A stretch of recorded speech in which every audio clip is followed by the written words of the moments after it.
Coach, if you would start us with an opening statement, please. Sure. Obviously, when you get to this point of the tournament, you need to get good starts on the mound. That's imperative. And I thought Brennan was absolutely dominant today. Thought he commanded the zone, both sides, threw 3 pitches where we wanted, when we wanted. And I thought he was the difference. I thought we had some opportunity offensively. I felt like we took advantage of it, which has plagued us a little bit through the tournament, conference tournament, and this one so far. So overall, just really pleased with the effort. Okay, let's go first with questions for Brennan. Brennan, in your own terms, speak to what was working well for you and what felt comfortable out there. Just getting ahead of hitters. I mean, I think getting that strike one really works, and then kind of just moving on from there, and then just kind of what Coach said, just throwing 3 pitches for strikes whenever, move the fastball in and out. So, how does your confidence kind of expand on itself as you're going well to start the game, especially after some outings lately that haven't gone as well? Yeah, just getting that first inning, second inning under my belt, and then coming in that third inning after all those runs. I mean, I didn't feel like I could throw it over the plate, and just kind of let them get themselves out, and then just kind of work from there, and then pretty much just attacking the zone. Really, that's all it comes down. That's all it comes down to. Yep, and back. Hey, Brennan, take me through the ninth. You go out there, the rain comes down harder, and then you go out there and finish the game. A little delay out there, but take me through that. Yeah, I mean, I was pretty loose. I don't think I was. I mean, obviously, I was a little bit gassed, but I mean, I just kept staying within myself, not trying to do too much, and then just kind of let stuff play. He was busting my chops for calling a 2-2 fastball to Mormon there, all the way back here. Yeah, it's all right. I mean, we're up, so. Down here. Brennan, you also got 3 double play balls, and that one in the 7th inning, I think it was important. I mean, the game was, they get something out of that. It becomes a different game. Just talk about the defense behind you today, and you were able to induce those groundouts, but they did some work on those too. Yeah, that's another thing that gives you that confidence. You don't have to be perfect all the time. You can just kind of work the corners, but you can just kind of let them play a little bit more, and then let them pound in the ground. Because I know, our defense is one of the best defenses in the country. I know that for a fact. So it just gives you all the confidence in the world. Go ahead. Talk about just the satisfaction of when a team needs a start like this. There's no margin for error, and you deliver.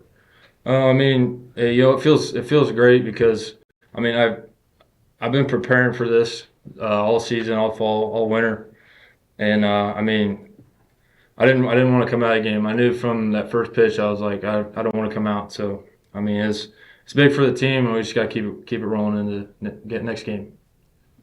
Down here. Brennan, when you face an Illinois team that's just so based in power and the home run ball, does it change your game plan on the mound or what you're trying to accomplish, especially early on? I don't think so. I think I just let things work a little bit more. Just let my body work, let the pitches work. Don't try to do too much, and and it helps that, like I said earlier, the runs, getting those runs early, and then you can kind of just attack them a little more. The solo is not going to hurt you, so you can just kind of pretty much throw it down the middle and just let it work. Did having that book on Illinois and having maybe seen them before in your career help then? It's not just video that you're looking at? Yeah, I don't know how many times I've faced in my career just on the midweek, but I mean it's just doing my thing really, and I know Coach has a good game plan going into it, so I just gotta execute. Thanks, Brandon. You're free to go. Thank you. All right, open up for questions for Coach. Gepper. For Granger D1 baseball coach. Not many teams playing today have the luxury of throwing a fresh conference pitcher of the year on Sunday. What does his performance mean to you? Sure. When you're trying to win 2 more games after this one, and he eats 9 innings for you? Sure. I think the ammo of our team, you go back and look at the conference series we won. What we've tried to do is get better as the weekend goes on the mound. It's well documented that we've lost Friday plenty of times, and we've lost that first game plenty of times. But it's really good to have him back there. And I think the really big thing for him, he made an adjustment about 2 weeks ago. He was getting his hands really tight to his body and was pulling off everything, and he got his hands up off. And to have someone come and tell you, hey, this is what you're doing, and then to be able to take it and make the adjustment and get back on track, that's not an easy thing to do. Because I know from a confidence standpoint, he was really fighting himself. And it was a simple mechanical thing that he and Coach Hancock went to work, on the pen and in the pen. And I think that really, really helped him. So we didn't know what we would get. We saw flashes of it then in the MVC tournament, but that's the guy that we watched all year. So it was great to see him have a day like that. And it was obviously something that our team needed.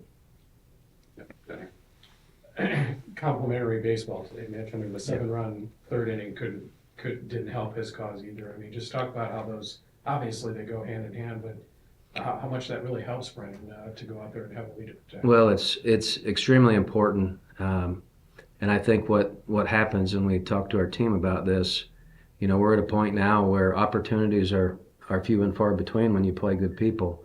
And when you get them, you have to take advantage.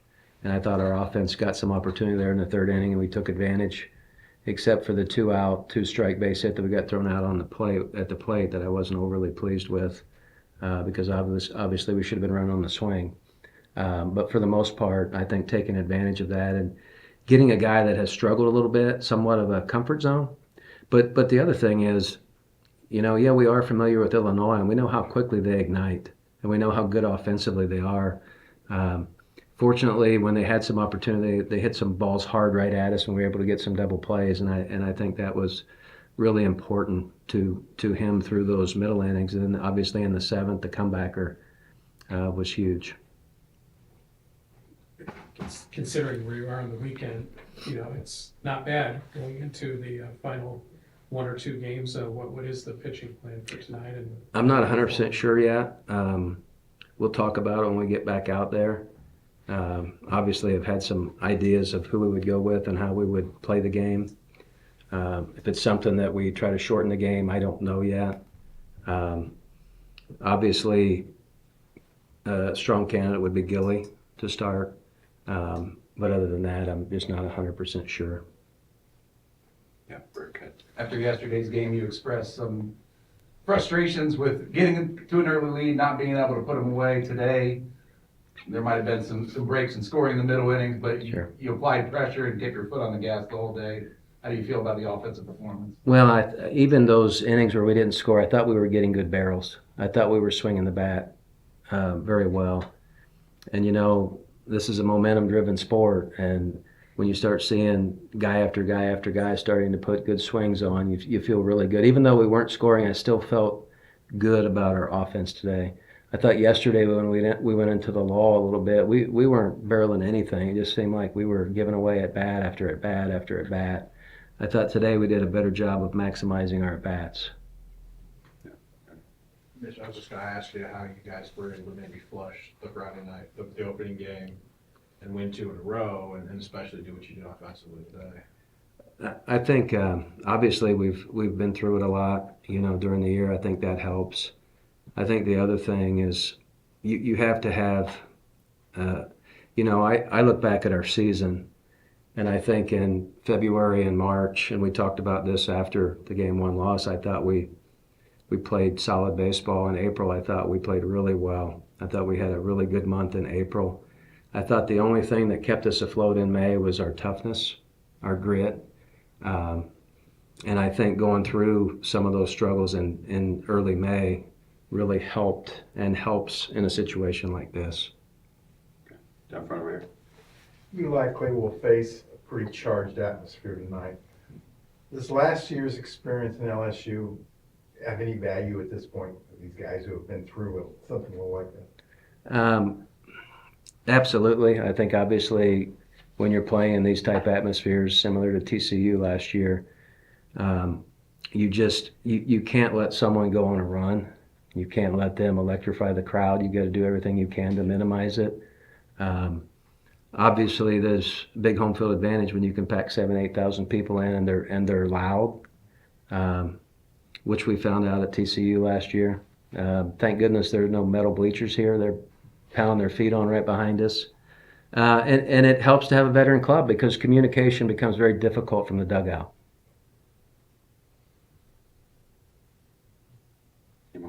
Yeah, go ahead. One other thing real quick. How good is it for the conference that, I mean, you guys have pushed this far and Evansville's had a tournament it's at. We knew Evansville was good. I think the only people that didn't know Evansville were good were on the committee. We knew Evansville was good. I can tell you right now, the teams we played this year, they're as good as anybody we've seen. They can absolutely swing it. They can pitch it. They're going to be a tough out. They got us in the conference tournament in a good game. We lost and got into that losers bracket, but I think sometimes you watch clubs that you see every week on TV, and you don't see a lot of the clubs like our league. But I can tell you, Evansville's a very good team, and if they end up winning that regional, whoever draws them, I think it'd be Tennessee in the Super. Tune in because it'll be a good series.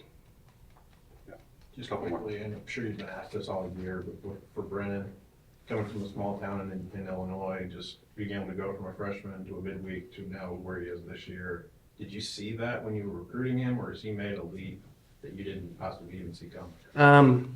I think when you play in our layer of the world, you have to have 4 quality starters. You have to have somebody to win those midweek games. A lot of times those are huge RPI games. So I considered, even last year, our midweek starter more important than our 3-starter in conference. So he's thrown a lot of those games against a lot of good teams, a lot of good offenses, whether it be Illinois or Indiana, Vanderbilt. He's thrown there a few times. So I think he came in with really good command, and he came in with really good poise. And I think that's underestimated today. These young people that were raised right, and they come in with a really good package to build on. I wish I could say we've done a lot to enhance his career, but the reality is he came in with a really strong foundation from his family. He had a brother that played Division I baseball, and even though he was in Cumberland, Illinois, which no one here has ever heard of, probably Greenup, Illinois, and unless you're from Illinois, he had a really good foundation at home and was raised right and was taught the game correctly. And so he came in throwing strikes and hitting spots. And if there's one thing that I think Coach Hancock has really enhanced with him, it's the slider. He really couldn't spin it much when he first got to us, but that would be the biggest difference that I see. Thank you, Coach. Yep, thank you guys.